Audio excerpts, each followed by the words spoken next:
Okay, so this video is going to be about lots of things. I'm going to talk about identity politics, politically correct culture, liberal philosophy and some criticisms towards it, and allyship, privilege, and a little bit about healing justice too. So yeah, there's a ton of stuff that I want to cover. So I'm going to start just by addressing identity politics and what this is. So basically, it's politics around our individual identities and all the intersecting parts of our identities. And what does this mean? Well, intersecting identities are the different parts of who we are that create our lived experience in this world. And so everyone's lived experience is different based on the intersecting identities that they have. So for me, I would identify as a queer, white, able-bodied woman from a from a middle-class family, socioeconomic status being middle class. And the list of identities can be endless, whatever you want to identify as, but oftentimes I think some of the ones that people will go through is their race or their culture, and their sexuality, their gender identity, their ability, etc. And I think it's important for all of us to be aware of our identities, or sometimes you also hear this being called repositionality. So it's like, I'll always be viewing the world through the lens that I know in this body, in this story that is my life. So how our overlapping identities influence each other and how they influence our lived experience. And so for me, a lot of my identities come from a really privileged place. One being my race, being white. Two, being from this middle-class family, always had things provided for me financially. And being cisgendered, which means that the gender that I identify with is the same as the body I was born into.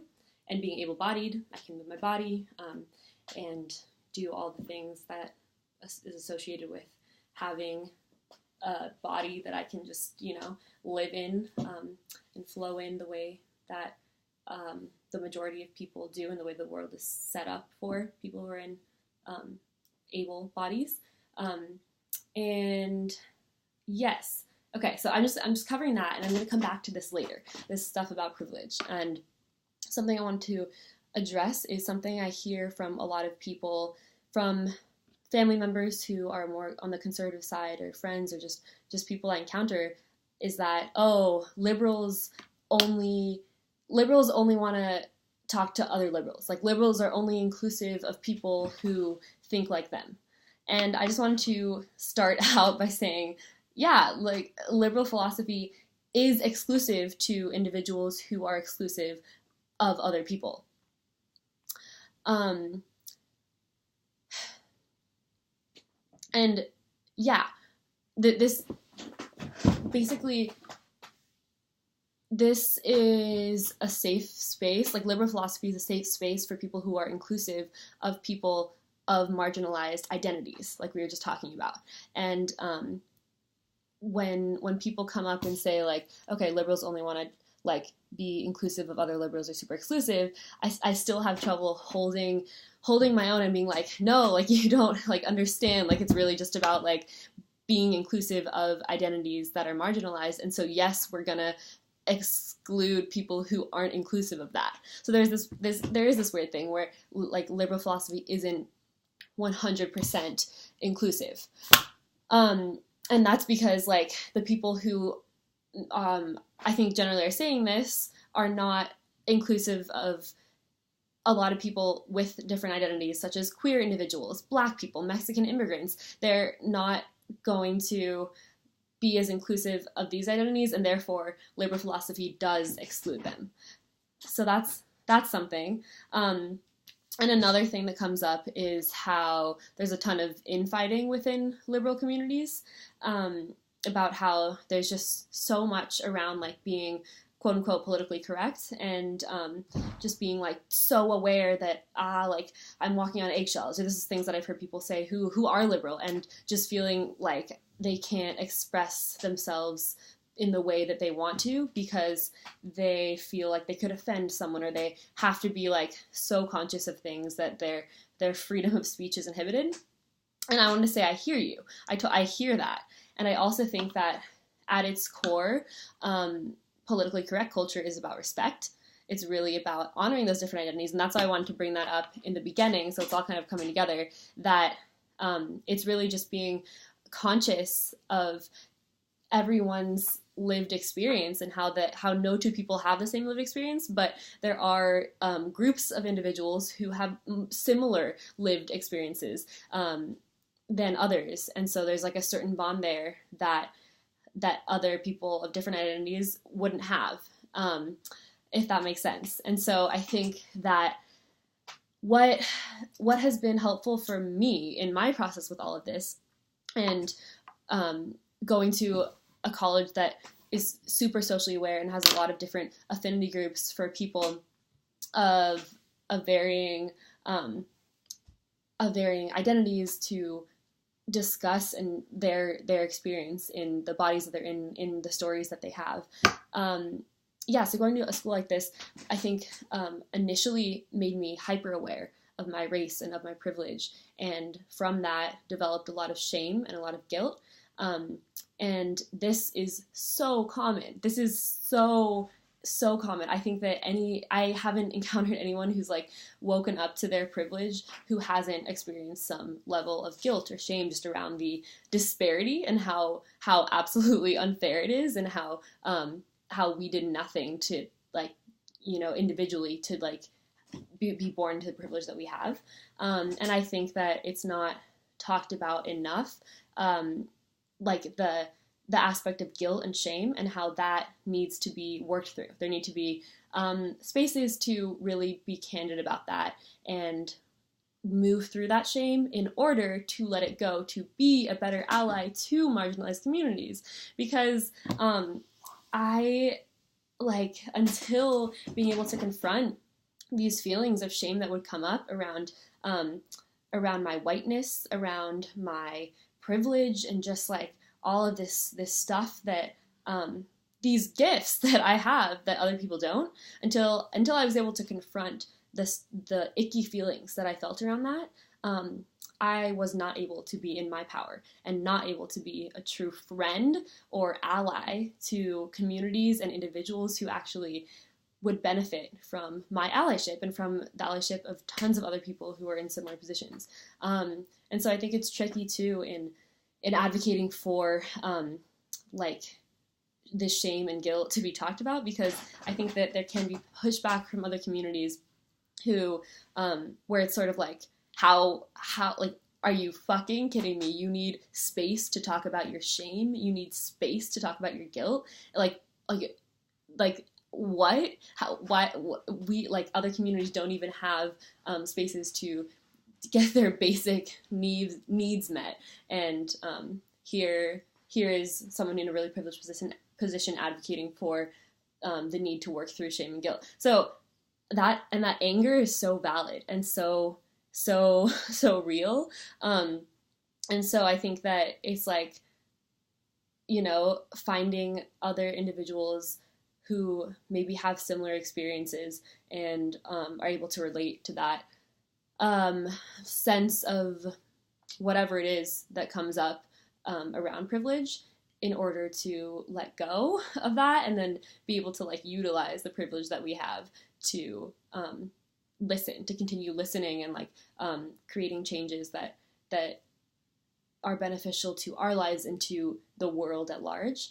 But yeah, I just want to like honor the like anger everywhere, and it's been super humbling for me, again, like being in just like socially aware spaces and around people of like really different identities than me, and being called out on things that I wasn't aware of, and being able to notice what comes up for me and listen to why things that I've said or done can be hurtful to others, and then understand that, and understand that like that anger from other individuals calling someone out is coming from a place of like wanting to protect and like stand up and just be respected, and how the norm and in most colleges, most universities around the country caters to a very privileged, very white audience. And so when people come into that who come from very different backgrounds, they often feel super isolated and super like disrespected because things are set up in a way that the people in power don't even understand how their actions could be really hurtful towards people who don't have the same identities as them. Okay, so this got like very tangential and I wasn't even totally sure where I was going with this. But I just wanted to kind of like put my voice out there for anyone, but I think people who may benefit most from this is other people who like have a privileged identity, and who are feeling some sort of like frustration, confusion, guilt, shame around that identity, and maybe frustration at PC culture or at liberal philosophy and all of it. And I just want to say, like, I hear you. And also, once again, all of this is about respect. And like, I think we all have, by all of us, I mean, people who are like in this wanting to shift things, change the world kind of dynamic, like we all have a similar goal in mind. And we just have different lived experiences and therefore different ways of going about reaching that. So yes, this has been my experience with it. And something that recently I was on this road trip a few weeks ago and spent a lot of time in the car, and I was listening to the Healing Justice podcast, which I would recommend so much to anyone, and I'll put a link in the description. Can I link a podcast? I don't know, can I? Well, I'll write it down. If I can't link it, I'll write it down. But they're one of basically they were just talking about like what healing justice is, and there's one woman specifically, Adrienne Maree Brown, who had a lot of insight to offer. And side note, she also wrote a book called Emergent Strategy about bridging social justice with spirituality and self-growth and just all of this stuff that I'm really into. And I haven't read the book yet, but I want to read it. A friend recommended it to me, so I'll also write that down in the description. But healing justice, really briefly, is the idea that our movements have to be healing in nature, otherwise there is no point to them. That may have been a quote from someone. I think it was a quote from Cara Page, who's a healer, queer, feminist, activist, and really cool. But yeah, basically like our movements themselves need to be healing and grounding. And so that looks different for everyone. But we can't shift things fully unless we are taking steps to care for ourselves, to honor our emotions that come up, and to really like heal ourselves and heal those around us, because that like it's an act of resistance to stop and slow down and heal and listen to those emotions, because it goes against the productive mindset of capitalism, and it goes against that like nonstop movement that is the system we're living under, that is really hurtful and that has caused so much pain to individuals of all identities, but specifically of historically marginalized groups. Yeah, so there's a ton more to say on this. I kind of just like packed it into this one video, and this has been different than other stuff I post on the channel, but it's been a huge part of my process, just coming to terms with where I am and releasing the shame to actually be able to step into my power and to be an ally to myself first, and secondly, friends, individuals, communities that are in need of our support collectively. And okay, the final piece of advice I have is a good friend of mine 2 years ago, when I was sort of like struggling with kind of all of this and asking like, all right, what advice do you have? A friend of mine, Estefania, who is Colombian, she said, live your life and listen. Simple words, but they really stuck with me. So just live your life, do what you're doing, and listen, deeply listen. Because when someone comes at you with anger, there's so much pain behind that. So listen to that anger, because it's not usually it's not about you. It's something that this person has gone through and needs to speak up about. Okay, we all have our anger. We all have these powerful things we feel. And so live your life as you are and slow down to listen to people around who are expressing their pain. Thank you. Bye.